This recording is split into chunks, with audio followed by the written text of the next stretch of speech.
Hello and welcome. Yes, this isn't the video I've been promising twice now. However, that should still be coming next week. Should be out on Tuesday. We'll see if I can get it done this weekend. It might be a couple days late.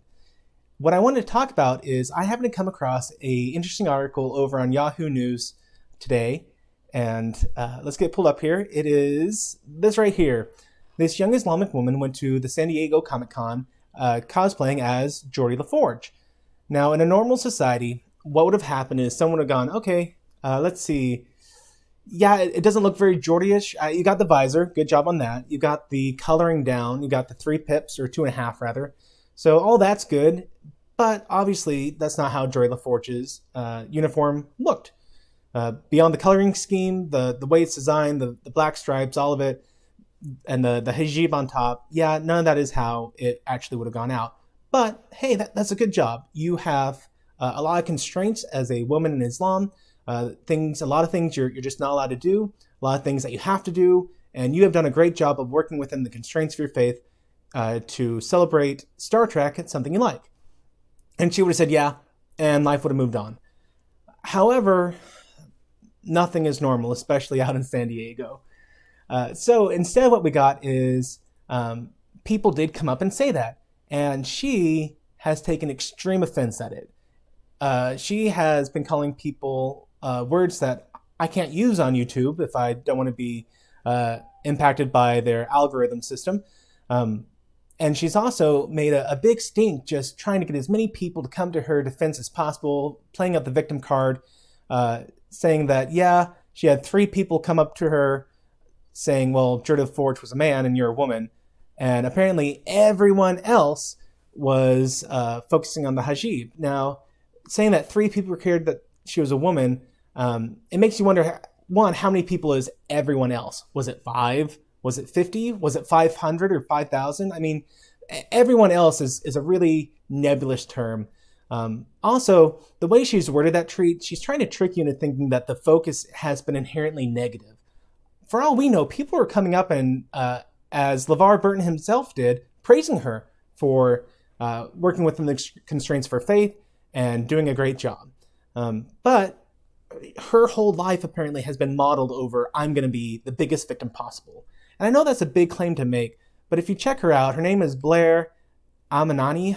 I'm sure I got that last name wrong. I apologize for that. I don't speak English very well, to be honest. So I certainly have hard times with names that aren't Western. I do my best, but I'm not going to get it right all the time, or even most of the time. However, if you check her out, you can see that she's done basically just a lot of the whole, not just social justice warrior sort of stuff, but social justice in the sense of how can I be the biggest victim? And I hope that's something we can all recognize, that there are different types of social justice warriors.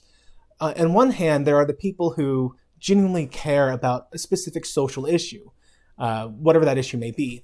And on the other hand, you just have people who are addicted to the feeling of victimhood. And I understand a lot of people might go, well, who wants to feel like they're a victim? To which I say, who wants to feel like they're an alcoholic or a drug addict? No one enjoys the addiction that they are burdened with. However, you do eventually become addicted to a certain set of chemistry within your brain, be that depression or even victimhood. And so I look at this young woman, and she's written a book called Modern Herstory, which attempts to rewrite Western history based on gender politics, sexual orientation, and minorityhood. And it's just kind of weak sauce reading through the couple sample pages I've seen. And that's how she's defined her life. So obviously when people came up to her and commented on her outfit, she was ready to take offense. And as I've said before, if you go looking for offense, you're going to find something to be offended about. So the other thing that she tweeted out here is that, and this is really the only true issue I have. Yeah, I think she's looking to play the victim, and she's trying to trump that up. And this day and age, a woman who is an Islamic woman who claims victimhood, she is going to be praised from all sorts of main media outlets. So she's going to be getting lots of attention. However, the real issue I have is that her first tweet that I saw was, "Some people didn't like my Hajib being added to a Starfleet uniform. Luckily, true fans of Star Trek know that diversity is key to Roddenberry's vision." So a couple things to pick apart here. First of all, the true fans comment. That's what's known as a no true Scotsman fallacy. There we go. And the fallacy of the no true Scotsman says, for anyone to be something, they must also be this. So the example is, well, if you're a Scotsman, you have to like a bagpipe. And I go, well, I'm a Scotsman and I don't like the bagpipes. And goes, well, then you are clearly not a Scotsman by default. And that's the no true Scotsman logical fallacy. So she's pulling this with, well, any true fan of Star Trek would rejoice. And that's just ridiculous. Marina Sirtis made the same claim about, well, how could any true fan of Star Trek be in favor of Brexit or, having national sovereignty? And of course, this is just ludicrous because Star Trek fans come from all walks of life. It's been one of those things that have really unified a fandom. And that's one of the great things about Star Trek fans is that we are a diverse set of people and we're going to have different opinions. So that needs to go out the window, first of all. Second of all, yes and no when it comes to Roddenberry being in favor of diversity. Roddenberry did a great job of pushing a narrative of unity in America when it came to race relations.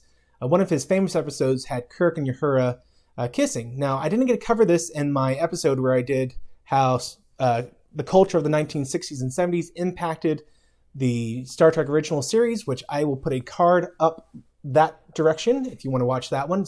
I think it's a good video. Humble brag.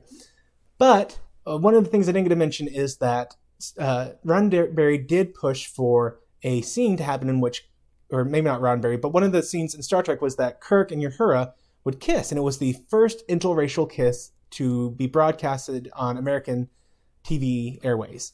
However, because of the climate of the culture in America at the time, they actually did two shots of that take. In the first take, Kirk and Uhura did actually kiss.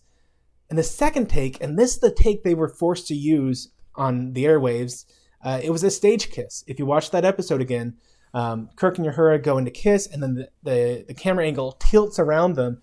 So there's actually several inches between Kirk and Uhura at that time, and that's what they had to air on TV because even that alone was controversial enough at the time. But Roddenberry did want and pushed for the actual kiss scene.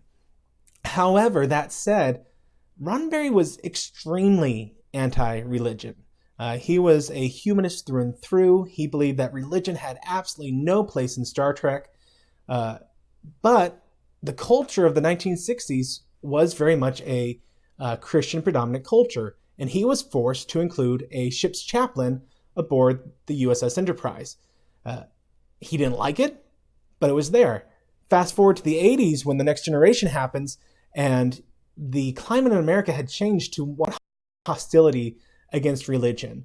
And we kind of bounced back within a few years against that. And so by the time DS9 rolled around and Voyager, religion became a more centralized focus of the show, or not necessarily religion, but New Ageism became very much in vogue. And so we had Chakotay with his Native American beliefs, and we had Kira with her Bajoran beliefs, and all of them were very New Age focused. And so it wasn't really pro-religion, it was pro-New Ageism. However, at the time of TNG, Picard had a lot of good rants or monologues against religion. And so, no, Roddenberry's vision would not have included her having Hajib. And that's unfortunate, because I do believe that diversity is a good thing.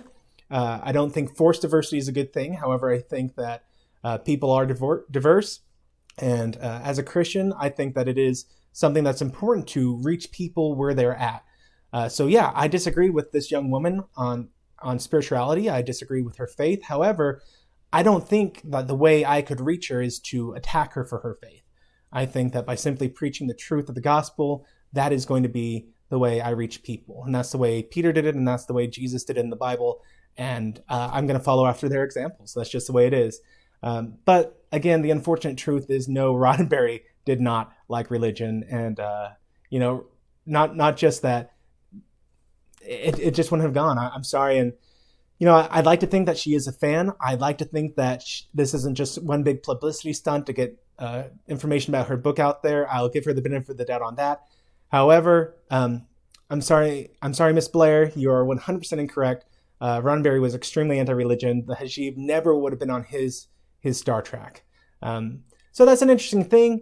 Obviously, she claims on Twitter that people were attacking her, or confronting her rather. And I think this is kind of the same thing, the same claim that we saw about 8 years ago when the Tea Party movement came into play in America. And there were claims off the wall about, racism this and racism that. Everywhere you go, black people were being harassed at Tea Party events. And then people who were actually at these events, black people who didn't support or who did support the Tea Party movement, they went there looking for all these racist people, and you know what? They never were there, and they were just ghosts. And so I kind of get the feeling this is the same thing, that she is claiming something that I don't believe it happened. I don't believe Star Trek fans were really confronting her. I think most people just didn't even care, and that probably offended her the most, that no one made a big stink about this. And I think that everyone who did focus on the Hajib, as she said in her tweet, were probably praising her because, that's the America we live in. And I'm sorry, I think that she's playing the victim card, trying to get support for her book, and I don't support that. And I think she did a good job on her outfit. Regardless of her motivation, I do think that if I saw that at a convention, I'd go, well, that's pretty cool, because this is how I would go. If I ever went to a Peppermint Place convention, if those things exist, this outfit would be a shoo-in for looking just like the Peppermint Place guy. And if you're old enough to get that reference, congratulations. Look, that's going to be it. I don't want to beat a dead horse here. I just thought that was an interesting thing. But what is your take on it? Do you think that she was harassed over at the convention? Do you think that she's blowing smoke out of her ears? Do you think she's just trying to trump up support for her book, Modern Herstory? And do you think she did a good job? I'd be interested to hear your comments down below. As always, the 3 things to do: social media, like, subscribing, blah, blah, blah. You guys know the drill by now. Hopefully you're enjoying the content I put out. Again, the next video, as long as I don't find another interesting news story, is going to be just one of my favorite cinematic techniques. My wife is dying to know what it is. Hopefully you're going to find out in just a couple days, hon. Until the next time, guys, may the Lord bless you and keep you. May he cause his face to shine upon you. May the Lord lift up your countenance and give you peace. Amen.